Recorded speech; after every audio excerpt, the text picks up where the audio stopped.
commentée, écoutez, là, surtout lorsque c'est une formation en ligne, c'est pas la planète entière qui va voir ce que vous faites.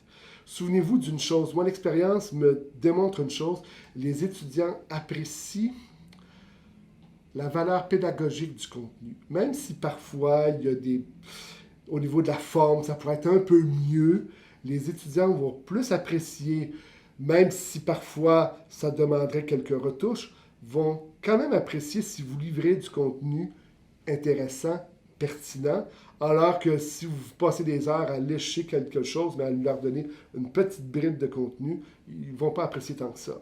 Donc, c'est la pertinence de ce que vous faites. Puis par rapport aux présentations commentées, il y a 3 choses que vous pouvez faire. Écoutez, on peut prendre une présentation PPT, là, un vulgaire PowerPoint, là, puis juste ajouter sa voix. Il y a une fonctionnalité dans PowerPoint qui nous le permet. Et vous pouvez le mettre en ligne par la suite. Si vous voulez ajouter votre image ou si vous voulez ajouter un commentaire aussi, vous pouvez utiliser un logiciel qui s'appelle Knovio, qui permet simplement d'ajouter à votre présentation du son, votre voix et votre image aussi. Ça peut être intéressant aussi aux étudiants de voir votre portrait de temps en temps, qui semble que c'est vous qui êtes derrière tout ça aussi. Il y a aussi des petits logiciels libres de droit, je pense entre autres à Gene, qui permet aux étudiants, là c'est une capture d'écran. Donc ils font dérouler à l'écran leur présentation et ils la commentent et surtout c'est qu'ils interviennent sur l'écran. Ils peuvent ajouter de la couleur, surligner, souligner, dessiner et les gestes que vous posez sur votre diapositive sont enregistrés en même temps que votre voix. Donc pour des démonstrations, c'est particulièrement intéressant.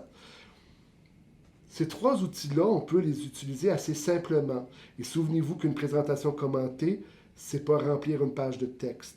Le texte doit occuper 25-20% de l'espace maximum.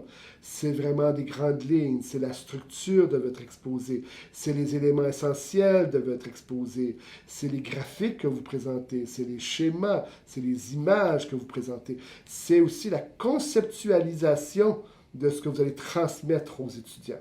Et ça, c'est toujours intéressant de leur présenter les concepts avec lesquels vous travaillez. Et une présentation se prête bien à ça.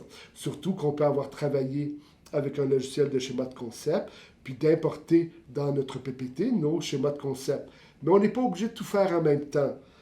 Comme je le disais récemment à un prof qui commençait à enseigner, ton schéma de concept à la rigueur, tu peux le faire dans le PPT pour la première fois, puis tu vas apprendre après ça à parfaire tes choses, va te chercher une formation après ça sur les schémas de concept. N'essaie pas de tout faire en même temps. Choisis ce qui est prioritaire par rapport à tes objectifs d'apprentissage, par rapport à ce que tu veux faire aux étudiants.